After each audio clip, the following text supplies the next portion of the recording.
Hola Pedro, hola compañeros. Yo les voy a hablar del Estado y su concepto. Y para exponerlo, lo voy a entrelazar con el tema que yo elegí, que es el caso contemporáneo de Venezuela. Y por medio de esto voy a resolver la siguiente pregunta, que es, ¿se podría considerar a Venezuela, sí o no, un Estado fallido? Pero primero debemos explicar qué significa exactamente el término Estado y a su vez también el término Estado fallido. Como Estado podemos entender a una organización política encargada de representar y administrar a un territorio delimitado, y también a la población que habita dentro de este mismo. Para ello, requieren del reconocimiento interno y externo de la población dentro del territorio, para así poder tener legitimidad en sus decisiones. También requieren del control de las fuerzas de la autoridad y el orden, para poder estructurar y aplicar las decisiones tomadas para la población. Y por último, requieren del reconocimiento del gobierno, del ente administrador directamente del Estado, por parte de los otros estados soberanos, para que así su legitimidad y su soberanía sea reconocida. En cuanto a un Estado fallido, este es aquel que como organización política no puede garantizar los servicios básicos a sus ciudadanos y no puede plantearse como la autoridad única y legítima de su territorio, lo cual se verá reflejado en los siguientes escenarios que presentaré más adelante. Para entender el contexto venezolano, primero debemos conocer su origen, el cual se remonta al golpe de Estado de 1992, dirigido por que era una disidencia militar dirigida por el teniente coronel Hugo Chávez, el cual, si bien fracasó, lo llevó a alcanzar popularidad que lo llevaría a la presidencia en 1999 y cual culminó en el año 2012 con su muerte. Pero este periodo de 14 años llevó a Venezuela a enfrentar diferentes problemas, como lo fueron la expropiación de más de 1.200 empresas privadas, a enfrentar una violencia y una discriminación que se generó entre los partidarios del gobierno y la oposición, entre otros. Desde enero de 2019, con el fin del primer periodo presidencial de Nicolás Maduro, comenzó una lucha de influencias a nivel interno e internacional para conseguir la legitimidad tanto de este gobierno para su segundo periodo, y por otro lado también hubo la lucha por parte del gobierno de Juan Guaidó, el cual fue electo por la Asamblea Nacional de este país y quería también alcanzar el reconocimiento y legitimidad como presidente de Venezuela. Como resultado de esta disputa de poder, podemos ver una dispersión de la autoridad, la cual llevó a ambos gobiernos venezolanos y a ambos presidentes venezolanos a carecer de una autoridad necesaria para mantener al Estado completamente operante bajo su mando.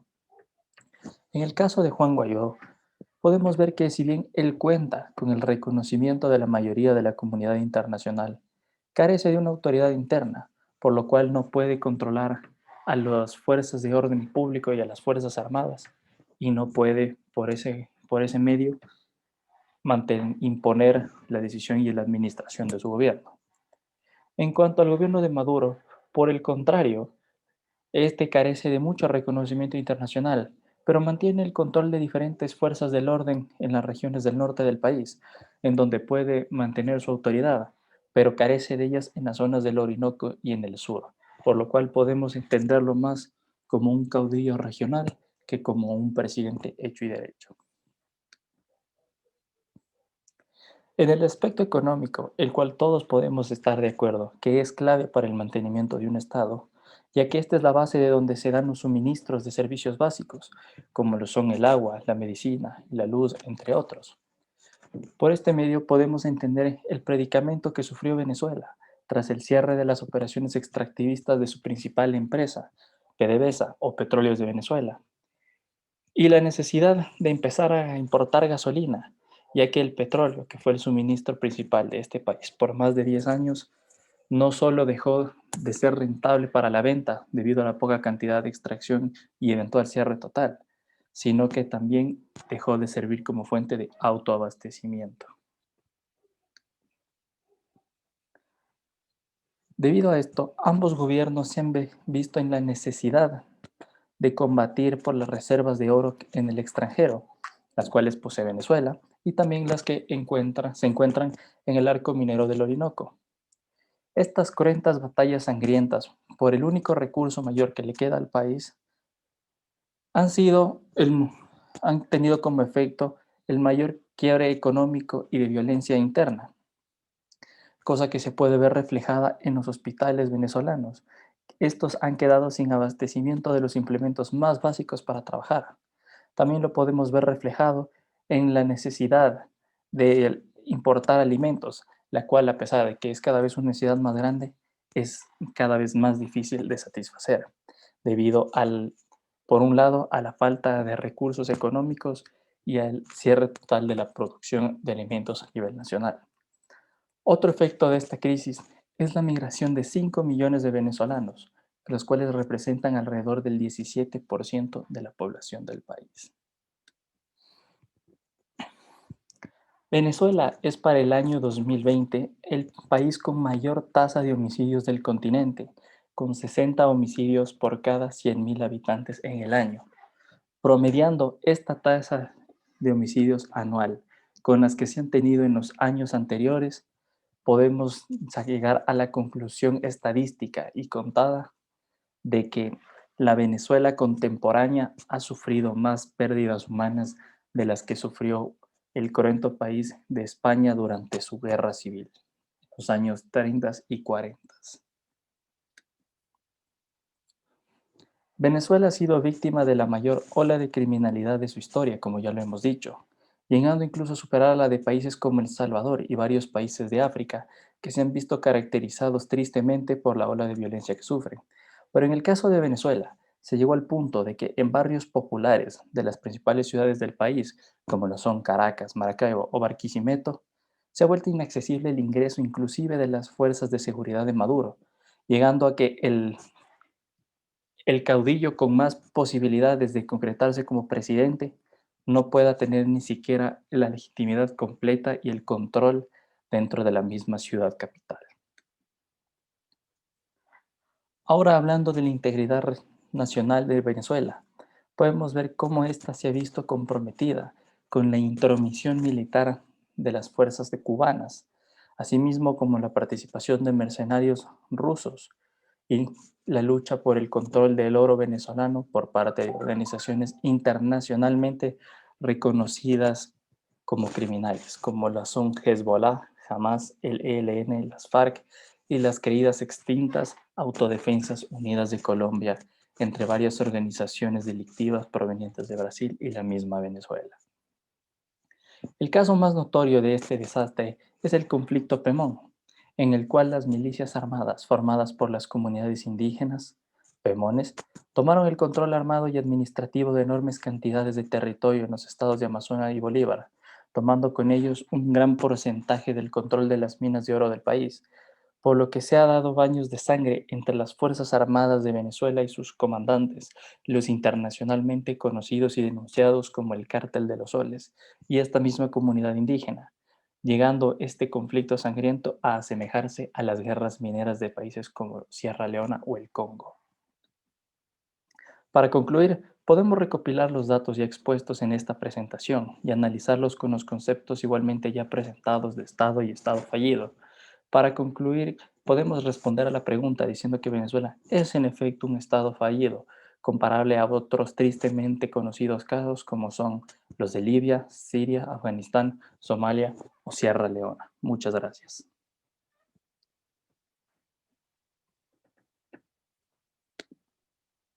Buenos días con todos, mi nombre es María Fernanda Silva y hoy voy a hablar sobre el concepto de seguridad en las relaciones internacionales.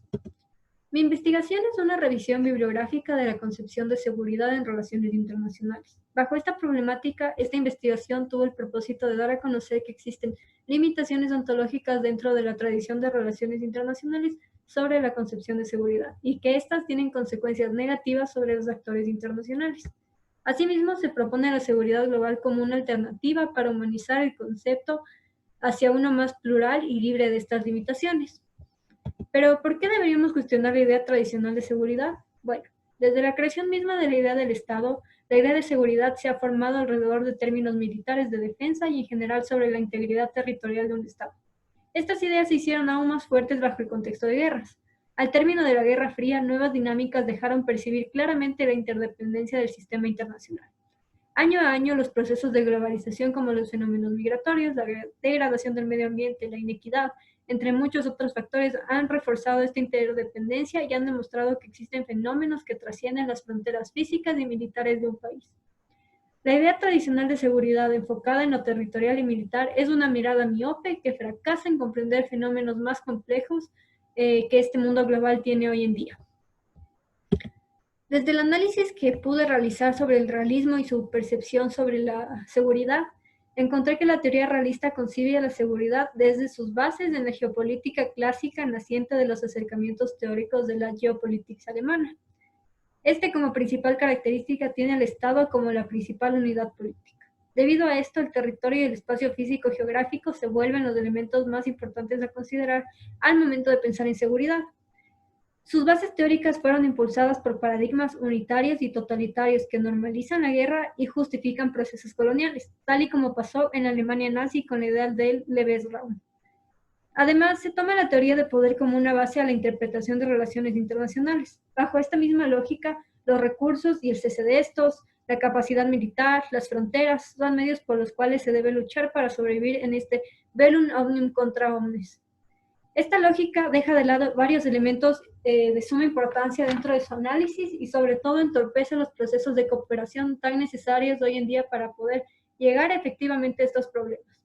Bajo esta lógica, problemas como el cambio climático o la migración no son considerados en su concepción de seguridad más allá de la nacional, y por eso se toman decisiones desde los estados y sus instituciones que afectan directa y negativamente a los sectores del sistema internacional.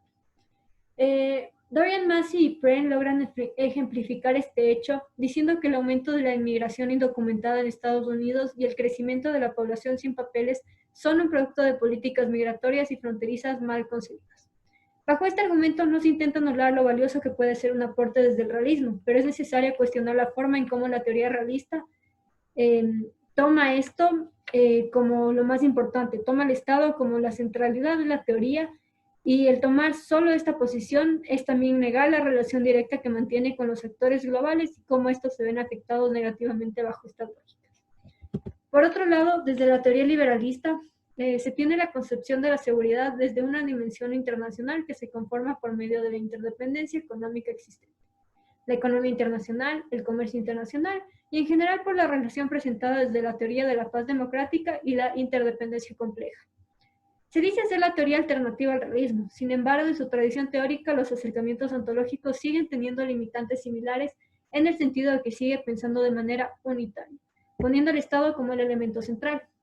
A pesar de que se les da importancia a otros actores como las organizaciones internacionales, el hegemón sobre todos los demás actores sigue siendo el Estado. Entonces, este tiene maniobra en la seguridad política, en los aspectos económicos y culturales, pero toda acción sigue recayendo y dependiendo desde el Estado.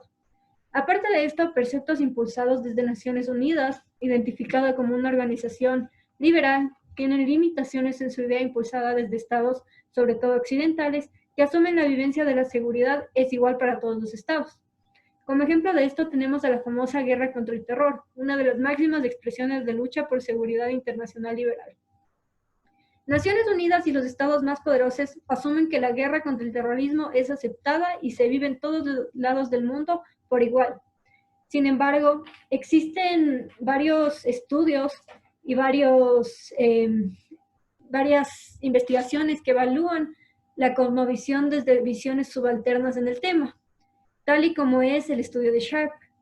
Países como Tanzania, que viven la guerra contra el terror como una posible amenaza a su seguridad ante la posibilidad de ser invadidos y vulnerados en el caso de ser involucrados en algún tipo de guerra proxy, y legitimar esta invasión bajo el mismo discurso de contrarrestar el terrorismo.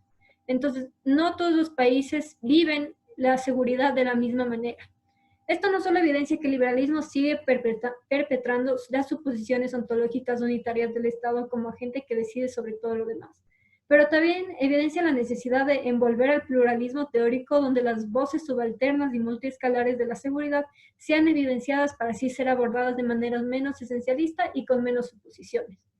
Por esto podemos decir que si bien el liberalismo abarca el tema de la seguridad desde una perspectiva internacional, existen voces subalternas que se ven afectadas por estas bases ontológicas. Pero entonces, ¿qué brinda la seguridad global y cómo supera estas limitantes? Ledante propone la seguridad global como un concepto moderno que involucra la triada de seguridad. Involucrar la seguridad humana, nacional e internacional, relacionándose entre sí de manera multiespacial y multidimensional.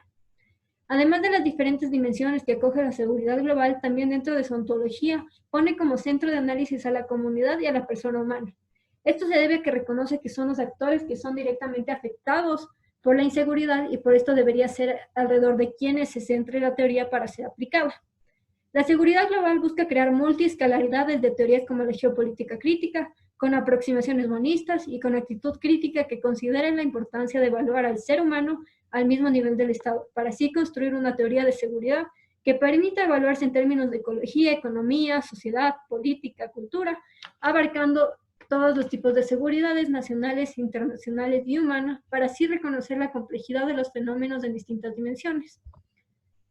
Como contraargumento, existen autores como Nagri y Zahra que argumentan que el realismo y su relevancia en los estudios de seguridad se han vuelto el epicentro de todas las discusiones estratégicas, especialmente en el despertar de los eventos del 9/11 y la guerra contra el terrorismo.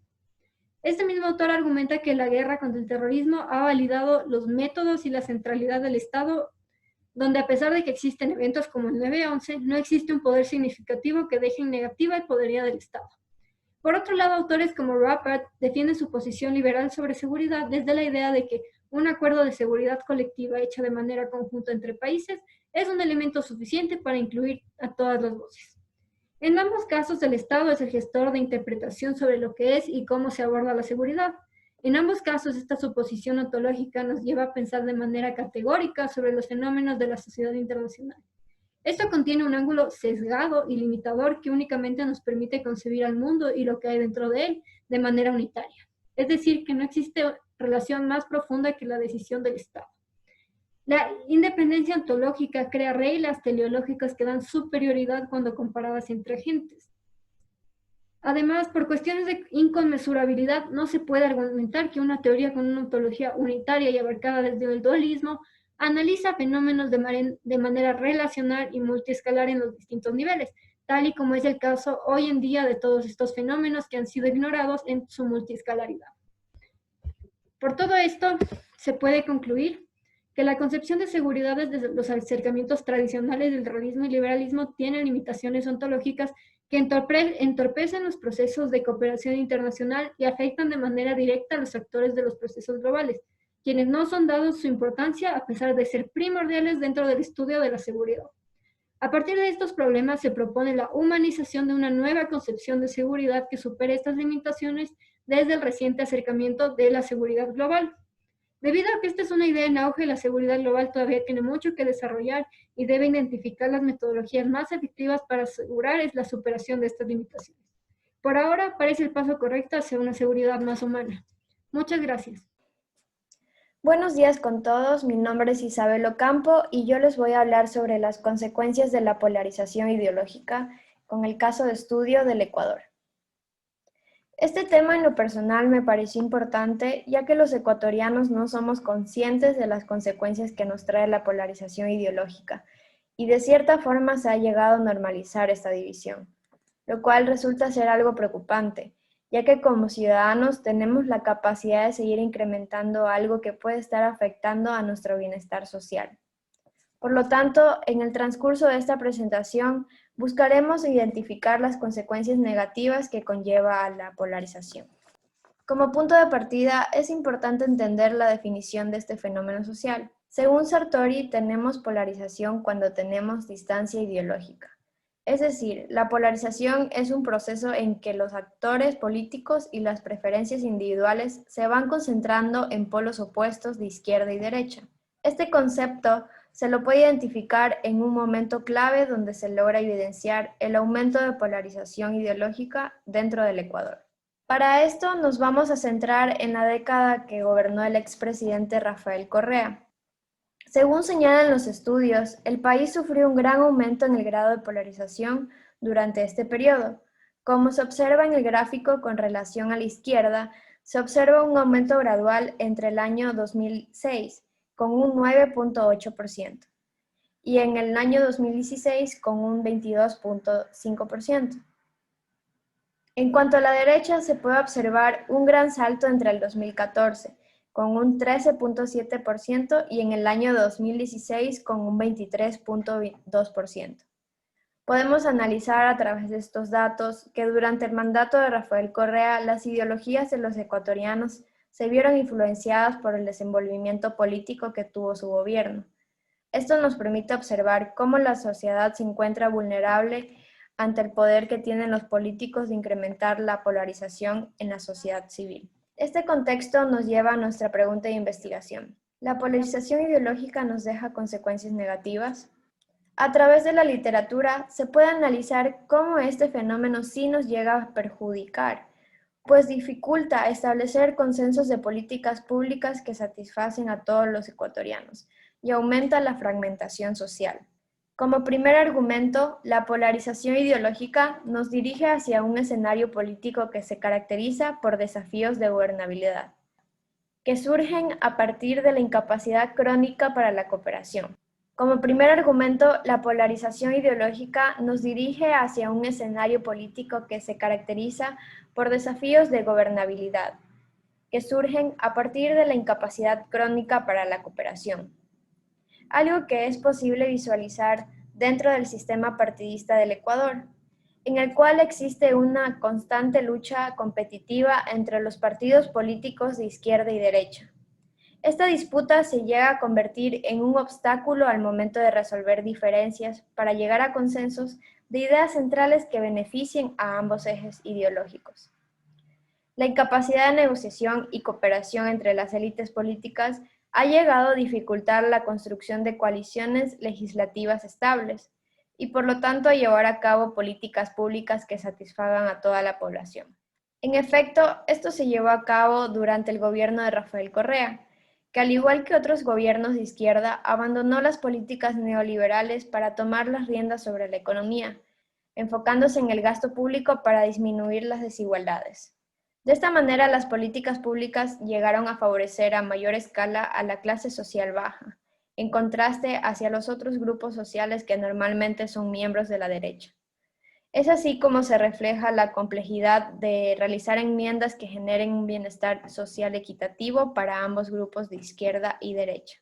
Por otro lado, la polarización es un fenómeno sociopolítico que también encarece el diálogo y la coalición de ideas en la sociedad civil.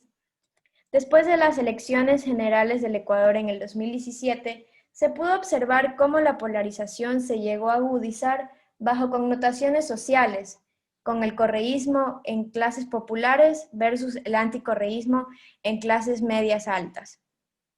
De esta forma podemos analizar cómo este fenómeno provoca una segregación social, en donde la falta de tolerancia impide que exista un diálogo entre los miembros de las distintas ideologías. Este tipo de actitud se refleja en el conocimiento y las noticias que cada grupo consume en su día a día. Por ejemplo, un estudio realizado en los Estados Unidos evidenció que al momento de obtener noticias sobre política y gobierno, los liberales y los conservadores habitaban en realidades opuestas, pues se pudo demostrar que hay poca coincidencia en las fuentes de noticias a las que acuden y en las que confían. Además, se refleja que las personas son más propensas a discutir temas políticos con individuos de ideas afines a su postura ideológica. Esta situación se asemeja con la realidad que se vive dentro del Ecuador, en el cual existen medios de comunicación que tienen parcialidad hacia los partidos políticos de derecha, como El Comercio, El Universo, entre otros, y otros medios como Telesur o RT que informan favoreciendo a los partidos de izquierda. La decisión de elegir qué contenido mediático es el más confiable influye directamente con la ideología de la persona. Es por eso que el diálogo político es casi imposible entre opositores, ya que cada persona se basa en la fuente de información que se ajusta a su perspectiva. Es así como los medios de comunicación aumentan el juzgamiento y la satanización hacia los miembros de los partidos opositores. No obstante, como contraargumento, los autores aseguran que este sistema partidista permite que los ciudadanos puedan identificar con mayor claridad los partidos que se ajustan a sus preferencias y por lo tanto existe una mayor apertura a la representatividad y participación ciudadana. Sin embargo, este efecto puede resultar contraproducente, ya que el resultado de esto viene a ser una asamblea y un cuerpo político totalmente polarizado, impidiendo que se llegue al consenso sobre políticas y resoluciones sostenibles que beneficien por igual a los distintos grupos sociales. Además, este beneficio que los autores reconocen puede ser llevado a cabo bajo otros estándares de participación ciudadana, en donde se fomente una cultura política de diálogo entre los opositores. Como conclusión, podemos decir que la polarización ideológica representa un gran desafío para llegar a consensos de políticas públicas que beneficien a los distintos grupos sociales. Todo esto a causa de la falta de diálogo que hay entre los extremos ideológicos de izquierda y derecha. Esta división social que se refleja en las distintas opiniones políticas puede conducir a un ambiente de oposiciones hostiles con reglas de juego planteadas en una actitud suma cero, en donde la negociación con la oposición se percibe como una traición, mas no como un acuerdo. Por lo tanto, es importante que como ciudadanos tengamos conciencia de los costos que nos trae incrementar esta fragmentación social, que tiene el poder de influir de manera negativa en nuestro bienestar y estabilidad política. Muchas gracias. Mi nombre es Manuel Guevara y les voy a hablar sobre la vacuna contra el COVID-19, entendida como un arma de soft power. En la historia del mundo han existido disputas por la hegemonía y dominio del sistema internacional. Una muestra de esto es la Guerra Fría, que tuvo como protagonistas a Estados Unidos y a la entonces URSS, Unión de Repúblicas Socialistas Soviéticas, tras la Segunda Guerra Mundial. En este conflicto no se llegaron a enfrentar directamente de forma bélica ambas potencias mundiales, pero sí hubo una serie de actos indirectamente destructivos y que además servían para presumirle a su contraparte el poderío que dicha nación tenía y que ésta desista de un ataque frontal. En la actualidad, con la pandemia del COVID-19, se avivaron las llamas de esta disputa y que además se unió China a la confrontación, pues las tres potencias mundiales están en una búsqueda desesperada por encontrar la vacuna. Pero, ¿cuál es la verdadera intención de encontrar la cura o vacuna para el COVID-19? La verdadera intención de Estados Unidos, Rusia y China al querer encontrar lo más rápido posible una vacuna para el COVID-19 es ejercer soft power con los países en vías de desarrollo. Soft power es la habilidad de un Estado para persuadir a otro que haga lo que se quiera aplicando vías no coercitivas. La Guerra Fría sigue porque en la actualidad tampoco hay un enfrentamiento bélico directo entre los países en disputa, pero sí se siente la tensión y la competitividad, pues esta es una nueva oportunidad para apostarle a ganarse la hegemonía mundial y dar un giro a su favor en el sistema internacional. Además, esta vez es diferente, porque lo que está en juego en este momento es la salud de la población mundial.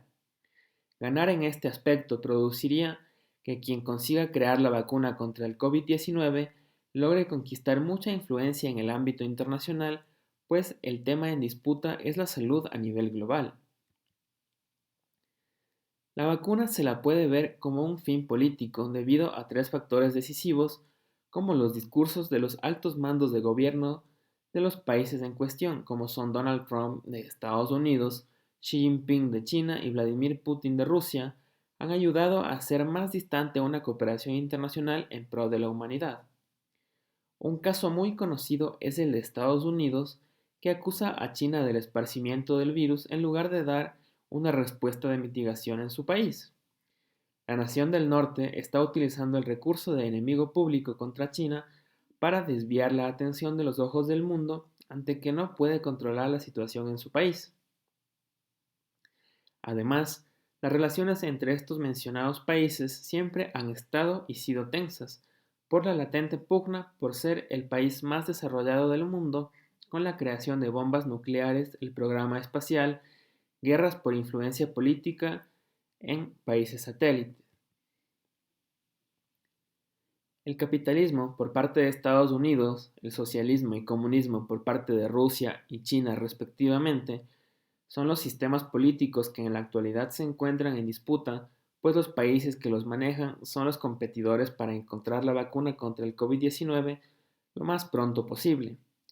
La alineación con los sistemas políticos también se considera como evidencia para afirmar que la verdadera intención de estas potencias mundiales al querer encontrar lo más rápido posible una vacuna para el COVID-19 es ejercer soft power y hard power con los países en vías de desarrollo.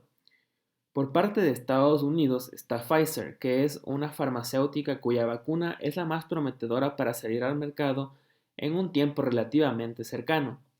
Si esto llegase a suceder, el sistema capitalista propio de Estados Unidos y sus valores de la política exterior se impondrían a nivel internacional, provocando que los países en vías de desarrollo se tornen hacia él. De la misma manera sucedería con la vacuna rusa Sputnik, que además lleva ese nombre en alusión a Sputnik, el primer satélite puesto en órbita, que fue ruso.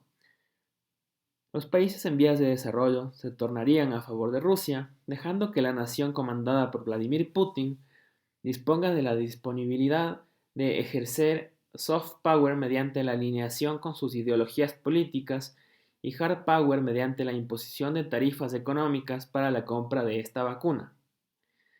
China, por su parte, con el laboratorio Sinovac, tiene como propuesta a la vacuna nombrada CoronaVac. Con ella, el gigante asiático se une a la carrera por encontrar la vacuna y de esta manera alinear a los países en vías de desarrollo con sus ideales comunistas. Ecuador, al ser un país en vías de desarrollo y con la misma necesidad de la vacuna para frenar el fulminante impacto que el COVID-19 ha tenido en el país, se prevé la compra de una cantidad sumamente amplia de dosis de dicha vacuna cuando ésta exista. Esta compra significa que el Ecuador contraerá compromiso económico, político y social muy grande con la potencia que logre alcanzar este fin. Lastimosamente, como en un sinnúmero de compras públicas, la compra de la vacuna contra el COVID-19 no se garantiza que se la concrete sin montos inflados. La Organización Mundial de la Salud se proyecta dentro de esta presentación como un contraargumento, pues es el organismo de la ONU especializado en gestionar políticas de prevención, promoción e intervención a nivel mundial en la salud. Si existe la Organización Mundial de la Salud, significa que los países colaboran entre sí para salvaguardar la vida y la salud de la población mundial, dejando sin efecto al argumento que dicta que cada país quiere conseguir la vacuna contra el COVID-19 para autoproclamarse vencedor de esta carrera política entre potencias mundiales. ¿Por qué no es suficiente la Organización Mundial de la Salud? No es suficiente el accionar de la OMS, pues ha servido como una arena más para que la discordia entre las potencias mundiales salga a flote. A pesar de que se le puede otorgar la capacidad de hacer pública la información sobre el virus, no tiene o no ha hecho público una iniciativa como organización para sacar una vacuna por sus medios. Sin duda, la ausencia de una de estas tres potencias mundiales podría dejar sin efecto a las acciones y la influencia que tiene la Organización Mundial de la Salud dentro del sistema internacional, al ser estos tres países miembros permanentes del Consejo de Seguridad. En conclusión se afirma que Estados Unidos, Rusia y China, cada uno con su respectivo intento desesperado por crear la vacuna contra el COVID-19, persiguen fines mayormente políticos para así lograr dar un giro del orden mundial a su favor y ejercer hard power y soft power sobre los países en vías de desarrollo y el sistema internacional en general. Se confirma que los acontecimientos históricos como la guerra armamentista, la carrera espacial, la Guerra Fría y los discursos de los altos mandos de gobierno son referentes de los comportamientos realistas de estos países, por lo que es posible decir que su comportamiento actualmente tiene las mismas intenciones. Además, se denota que los intentos por crear una vacuna contra el COVID-19 obedece a las inclinaciones ideológicas de estas tres potencias en disputa. Además de que la OMS quiere impulsar un trabajo conjunto por la salud mundial, sus esfuerzos no son suficientes y los países tienen comportamientos independientes. El futuro es incierto, mucho más para aquellas potencias mundiales que no sean aquella que consiguió crear la vacuna contra el COVID-19. Para los países en vías de desarrollo, su futuro estará alineado al del vencedor.